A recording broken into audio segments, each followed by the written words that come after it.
Selamat ya.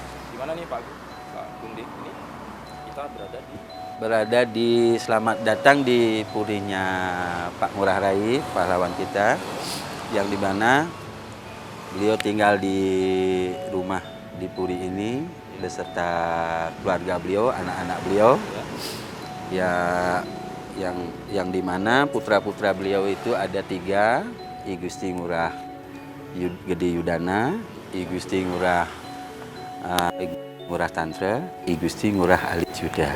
Ya. Nah, sekarang kita akan menjumpai. Sekarang kebetulan beliau ada di purinya Pak Ngurah Rai, putranya yang nomor 3 ada di rumah. Oke. Mari Pak. Jung Alit Yudanya. Oh, baik. Mohon izin kita masuk ke dalam. Silahkan. Ayo.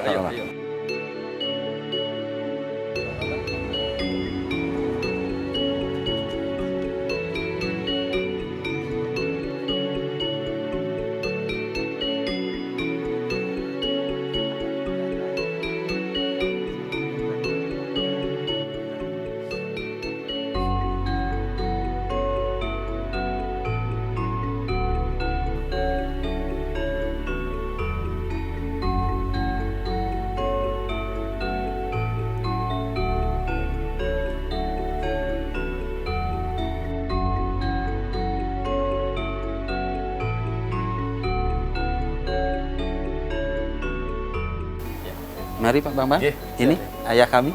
Om Swastiastu. Iya, nggih. Aduh, sehat gak Jung? Aduh, terima kasih Asengkare. Aduh. Sedang apa ini, Ajung? Ya, lagi Dengan Cicit? Ya. Cicit ya? Iya. Aduh. Sama cucu. Ajung sehat? Sehat. Wah, enak. Asengkare. Nah, Ajung, saya tadi habis dari melihat apa monumen ya? Monumen. Monumen tempat Gusti Ngurah Rai di sana. Terus kebetulan saya dapat, wah, Ajung lagi ada. Memang tinggal di sini Agung sekarang?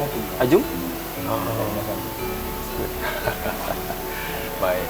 Ajung, sebelumnya terima kasih banyak atas waktunya. Nanti kita ngobrol-ngobrol. Pengen tahu sebetulnya kan Ajung adalah putra ketiga dari mendiang Gusti Ngurah Rai dan sekarang masih sehat, Mas Tungkare masih bisa ngobrol. Ya, ini memang luar biasa nih, waktu yang sangat langka ini Ajung. Ajung, kalau kita mau tahu kan kalau dari cerita-cerita, nah sekarang kita selama ini tiang bacanya dari buku. Nah, kebetulan ini sangat bersyukur sekali bisa langsung bertemu dengan orang yang boleh dikatakan yang hubungannya dekat, hubungan darahnya dekat. Nah, kalau cerita mungkin dari ibu atau dengan orang-orang terdekat dulu yang hidup bersama dengan Gusti Ngurah Rai itu, masa kecilnya memang tinggal di sini Ajung atau seperti apa Ajung? Kalau boleh cerita sedikit. Ajung masa kecilnya di Carangsari. Di Carangsari.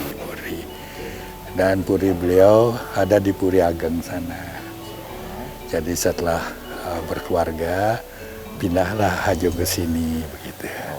Dulu aslinya di Puri sana ya. Makanya waktu Belanda masuk ke Puri kita dibakar. Ada satu hal yang unik katanya, khusus ditanya kamarnya Ajung mana sama Belanda. Tapi itu yang diselamatkan, tidak dibakar. Nah itu cerita yang Ajung dengar. Justru satu-satunya kamar kita yang tidak dibakar purinya, justru kamar yang ditempati oleh Pak Ngurah Rai. Ya itu perintah Belanda gitu ya. Yang saya dengar tuh.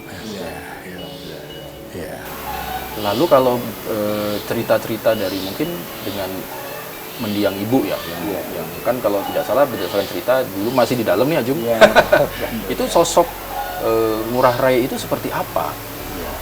Keseharian dia, kemudian cerita-cerita akhir ya, kita ingin tahu deh, kehidupan beliau itu dulunya seperti apa? Ya kalau saya waktu itu kan masih dalam kandungan. Ayah dalam pertempuran saya lahir, jadi ayah tidak sempat ketemu saya. Tetapi saya masih umur waktu itu sudah mencapai hampir 3 bulan waktu ayah dalam medan perang gitu. Jadi saya tidak tahu bagaimana wajah ayah gitu. Termasuk juga ayah tidak tahu wajah saya. Tapi syukurlah waktu di saat ayah di medan perang saya lahir ya. Dan saya dengan ibu, dengan kakak-kakak sempat juga ditahan di Tangsi Belanda. Di Tangsi Belanda. Iya. Itu ada yang cerita yang cukup humanis. Dan kita itu ditaruh oleh para perwira Belanda itu tentara Belanda, ditaruh di kamar WC, ditaruh kamar ya. Tapi suatu saat tidak tahu itu perwira siapa, apa Kona, apa siapa, justru diparahin itu menempatkan Ajung dan keluarga di sana. Dikasihlah tempat yang lebih baik. Ya. Itu cerita dari ibu ya yang saya tahu ya. Jadi di Tangsi itu pada waktu lahir Sudah 3 bulan. Oh, sudah 3 bulan. Di Tangsi. Ya, ayah lagi di medan perang tadi, ya lagi bergerilya lah ceritanya. Ya. Apa yang bisa Ajung ceritakan? Ajung mungkin dapat tutur cerita-cerita dari ibu, mungkin sosok ayah itu seperti apa sih? Kalau biasanya kan kalau anak bungsu itu sangat dekat dengan ibu biasa. Apa Ajung yang diceritakan tentang sosok ayah itu jarang marah. Jarang marah. Orangnya tenang. Suatu saat Ibu pernah cerita, ayah datang tidak pada biasanya, pulang dari kantor duduk termenung. Disamperilah oleh ibu, kan panggil ayah kan atu. Ada bengong, atu enten api, ada apa gitu.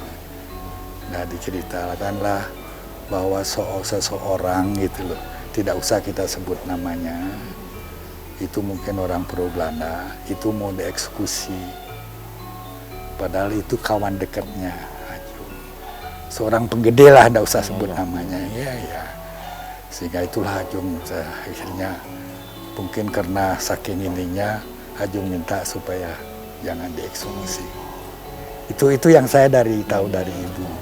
Itu lama katanya merenung itu sampai didekati sama ibu. Dan pulang tidak pada biasanya dan pulang lebih awal. Ya seperti yang saya juga ceritakan, satu saat juga Pak Rai Ajung pulang lebih awal. Dan menghampiri ibu sedang memasak di dapur langsung, tidak seperti biasanya. Bawalah Ajung uang perak itu antara 12-13 gitu ya, 12 perak. Katanya kita jadi pemimpin, ngisi Anggumi, tetapi harta kita cuman ini. Ya, itulah diserahkan sama ibu. Ya, itu cerita yang saya ada dari ibu gitu. Karena saya bungsu, saya selalu asal kemana-mana mesti ke ibu. Begitupun saya ini kan sering merantau ke Tanah Jawa, kemana-mana. Kepergian saya selalu terseret karena harus pergi pamit sama ibu gitu lah. Ya itu paling sering satu saat ya. Itulah mungkin karena saya paling kecil, jadi diakui lah kita paling ini. Sehingga kadang-kadang saudara-saudara itu kalau ibu sudah mulai action, wah mentang-mentang anak mas gitu. Itu ceritanya. Jadi Pak, kalau balik lagi, kalau pada waktu mendiang memberikan uang koin itu sebelum beliau mau ke medan berangkat perang. Jadi pada waktu menyerahkan itu kemudian pamit akan berperang dan tidak pernah ketemu lagi. Pernah ketemu lagi. Itu luar biasa. Itu katanya kita pemimpin, tapi yang kita punya cuma ini. Ya, diserahkan ya. Sederhana sekali ya. Nilai itu. Iya. Tetap ada tanggung jawab pada keluarga, memberikan simbol itu. Ya. Tapi tetap Ya. tuntutan negara atau Ya, bangsa satu ya harus- kasarnya bahasanya jangankan nyawa saudaraku, anak-anakku, saudara-saudaraku, nyawaku pertaruhkan untuk negara. Seperti filosofinya seperti itulah. Wah, luar biasa. Nah kemudian kan ini di nilai-nilai itu banyak diceritakan kepada anak cucu juga, Ajung. Iya. Kalau suatu saat kan ada setiap 6 bulan hari-hari odalan. pas ngumpul-ngumpul kita cerita. Kadang-kadang dia mancing-mancing bertanya sehingga Ajung apa yang Ajung tahu Ajung ceritakan.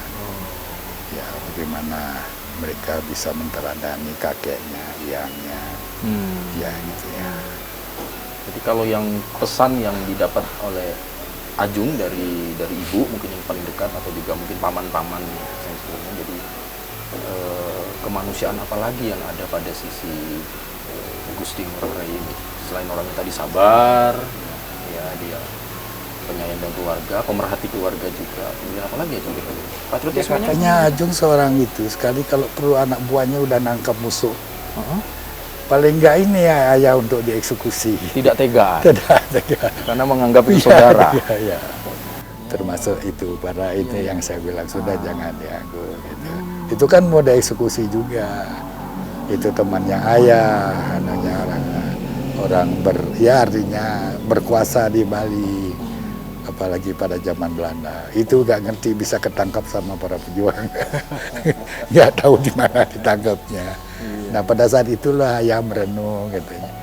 Karena beliau tahu mungkin itu yang mau dieksekusi teman waktu kecil, mungkin dia tuh kenal waktu kecil. Karena ayah ini kan dulu seorang prayuda juga gitu. Itulah yang ditanya gitu. Ya, tetapi pada saat itu udahlah sampai dieksekusi. Saya geser ke Bung De dulu sebentar. Iya. Bung De, kemudian apa yang akhirnya didapat dari cerita-cerita, nilai-nilai yang dari ini kakek ya? Kakek. Ya, dengan kakek Iya. Ngurah Rai ini. Apa yang sekarang menjadi, waduh ini memang benar-benar kakek saya begini, ini yang patut saya contoh, yang patut diteruskan oleh anak cucu. Nilai. Bagaimana Bung De? Iya, kembali saya sudah banyak ini dari ayah, putranya kakek kami selaku cucunya beliau, bagaimana menanamkan rasa jiwa nasionalisme, patriotisme yang tinggi terhadap bangsa dan negara. Nah, nanti aku akan sedikit nanya patriotisme seperti apa yang sekarang ini Iya. di eranya cucu-cucu ini. Iya. Bung De, tapi Iya. kita tahan dulu ya. Iya. Ajung kita tahan dulu. Ya, Bung De juga kita tahan dulu ya. Iya. Kita lanjutkan setelah yang satu ini ya. Saudara jangan kemana-mana, kita lanjutkan sapa redaksi On Location setelah yang satu ini.